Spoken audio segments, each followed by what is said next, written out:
Alright, so today I will be making a 10-second and then 1 minute and then 1 hour drawing of Deadpool. Since the new Deadpool and Wolverine movie is coming out this weekend, I wanted to try and draw my favorite anti-hero, Deadpool. But I've never drawn Deadpool before, so I wanted to spice it up and make a challenge out of it. If you watch my other 10-second versus 1 hour drawing, you'll remember how I said 10 seconds was not a lot of time to draw a stickman. Well, it's even worse when trying to draw Deadpool.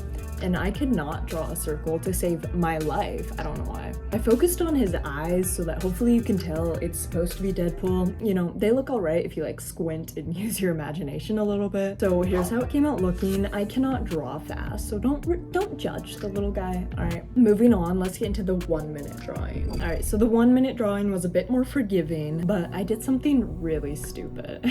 I forgot to hit record. I know, people always make jokes about like, oh, imagine he forgot to hit record after someone spends hours doing something. Well, it's not so funny when you're the person who forgot to hit record. So I decided to just cut my losses, erase it, and then just start over. With only 1 minute to work with, I focused on getting Deadpool's head and neck down. The lines were a bit shaky, and I have this nasty habit that a lot of new artists form, the chicken scratch line work. If you don't know what this is, it's basically where instead of drawing straight from point A to point B, you make tiny lines along the way. It is a really bad habit and I'm doing my best to fix it, but when I'm under time constraints, all of that like trying to make my drawing process better just goes out the window and my old habits take control. But by the end, I managed to add some shading and it starts to resemble Deadpool a little bit more. At least I hope so. And here's the result after 1 minute. It's not perfect, but given the time constraint, I'm pretty satisfied with how it turned out. It definitely looks more like Deadpool than my 10-second drawing, so that's a win in my book. And I can tell it's supposed to be Deadpool, but you know, I did draw it, so let me know if it actually looks like Deadpool or not. Now, brace yourself.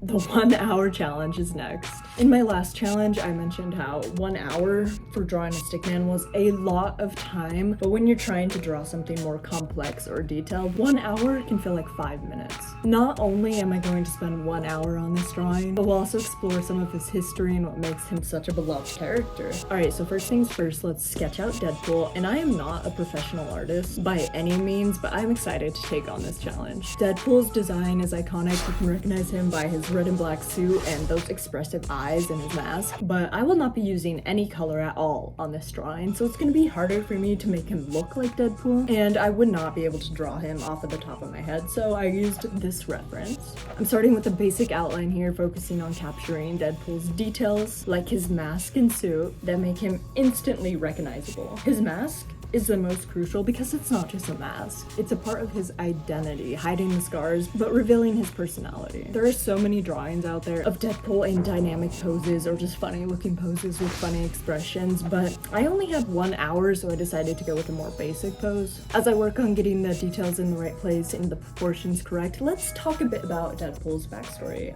He is by far my favorite character that Marvel has created. Deadpool made his first appearance in New Mutants 98 back in 1991. He started off as a villain with a twisted sense of humor, but over time he evolved into a complex anti-hero that we all know and love today. Deadpool's origin story is pretty sad, but it's inspiring in its own way.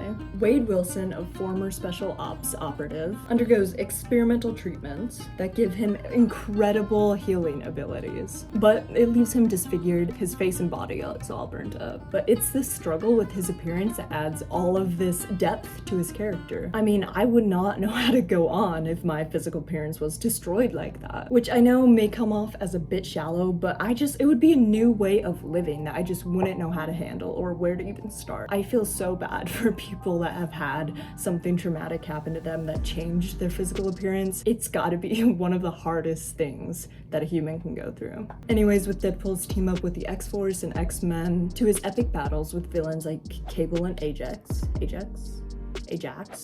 I don't know if I'm saying it right, but I'm not about to go look it up. Deadpool's adventures are a fucking roller coaster. They're all over the place, and it's great. His ability to break the fourth wall and interact with his readers and viewers makes him unlike any other character in the Marvel universe. His ability to break the fourth wall is one of the things I love a lot about Deadpool. But what sets Deadpool aside from the other heroes or anti-heroes? I honestly don't know if there are any. I'm not really that much into Marvel, but I'm sure there are. Anyways, he's unapologetic unapologetically himself, and he embraces all of his flaws and uses humor as a coping mechanism, which I think a lot of us can relate to. And he also challenges the like conventional views of being a hero, so that's pretty cool. Whether he's saving the day or causing chaos, Deadpool always manages to keep me on my toes. So, and let's not forget his massive fan base. Deadpool has inspired countless artists, cosplayers, and even filmmakers, I know, crazy, who appreciate his rebellious spirit. I mean, he's pretty cool, so it's really amazing to see how much influence Deadpool has had on these communities over the years. Anyways, let's move on. Let's get back to drawing. You know, the whole reason you clicked on this video. I am now focusing on adding just the final touches of everything and extra details, trying to capture Deadpool's essence. Since I'm not using any color, I decided to just shade in the parts of his suit that were red, and then I went in and just made the areas that needed shading darker. Hopefully he gives off that Deadpool vibe even without color.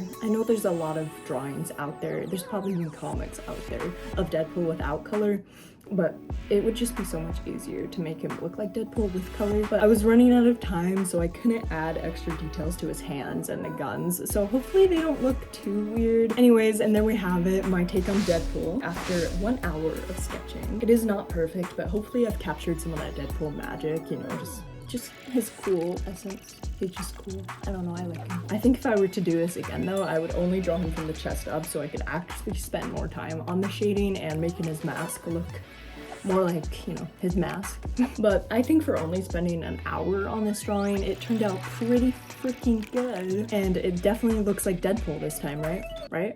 I hope so. Anyways, here's all the drawings next to each other. The 10-second and 1-minute drawing. Dude, they have nothing on the 1 hour drawing, alright? Anyways, if you want to see me spend 10 hours on one drawing, you can check out this video right here. And don't forget to subscribe or you'll probably never see my face again. So, bye.